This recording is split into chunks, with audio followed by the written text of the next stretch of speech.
бонги хатар дар Тоҷикистон. Дар Тоҷикистон хатаре ҳаст, ки ҳукумати ҳозира аз байн хоҳад рафт. ман ба шумо далелҳо мебиёрам, худ муҳокима кунед.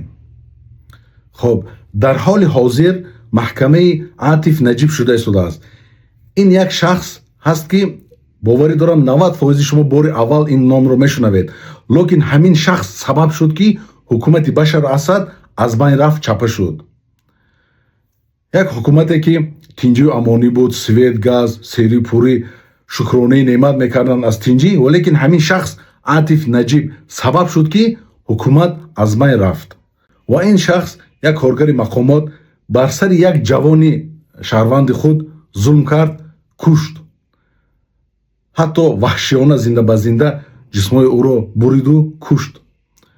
ва ин сабаб шуд, ки мардум ба шӯриш хестану зиддият нишон доданд бар ҳукумат ва натиҷаашро дидем, ки аз байн рафт ин ҳукумат. аҷиб ин аст, ки Башар Асад аз ин ҳодисо хабар надошт. ӯ аз куҷо медонад, ки як мақомот бар сари шаҳрвандаш зулм мекунад ва мекушад. ва зарарашро дид, ки ҳукумати Башар Асад аз байн рафт.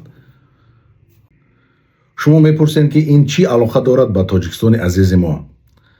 дар Тоҷикистон ҳам инчунин аз дасти баъзе мақомоти Тоҷикистон ҷавонони ин миллат кушта шуданд, шиканҷа хӯрданд ва бо зарби ин шиканҷа кушта шуданд ваҳшиёна.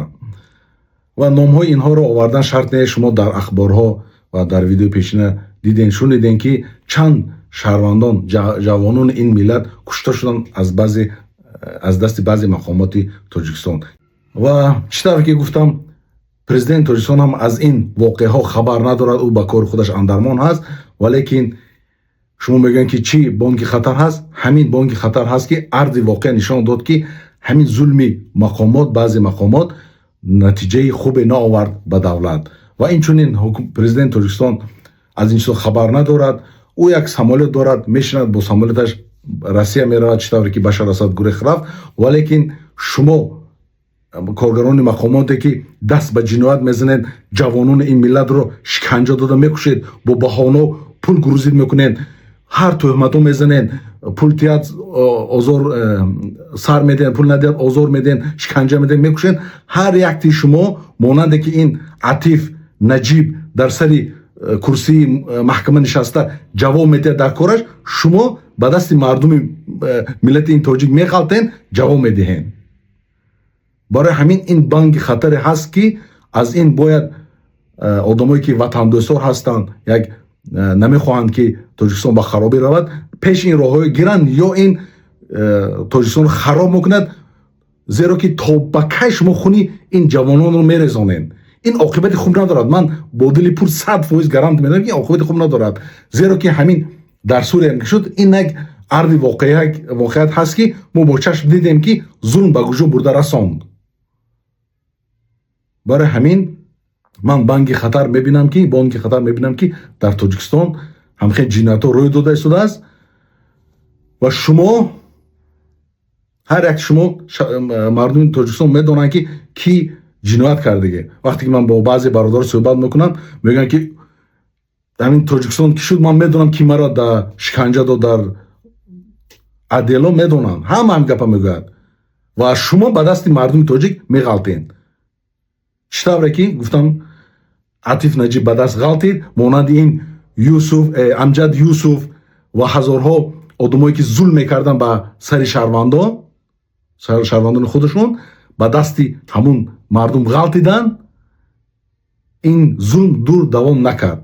барои ҳамин мо ҳастем, ки вақте ки шумо мегӯед, ки шукронаи тинҷу амонӣ кунед, мо даво дорем, ки агар шумо ҳақгӯй бошед, зулм накунед ба сари мардум. мо билъакс тарафдор ҳастем, ки Тоҷикистон тинҷу амонӣ бошад, Тоҷикистон пешрафт бошад. валекин шумо, ки баъзе коргарони мақомот зулм мекунед, пулои мардуми Тоҷикистонро ғорат мекунед, ман ҳамин сабабаш олӣ, ки шумо мумкин $100-200 ҷай, ки шумо гадо пули кам кади зиндагӣ карда натонед, мумкин ҳамин сабаб бошад. ман намедонам чӣ хел системаи Тоҷикистон чӣ хел даромадашад, лекин чӣ сабаб бошад, ки шумо пули мардумро ғорат мекунед, мардумро шиканҷа медиҳед. донем, ки ягон шаҳрванди Тоҷикистон аз хотираш намебарорад, ки кӣ бар ӯ зулм кард, шиканҷа дод.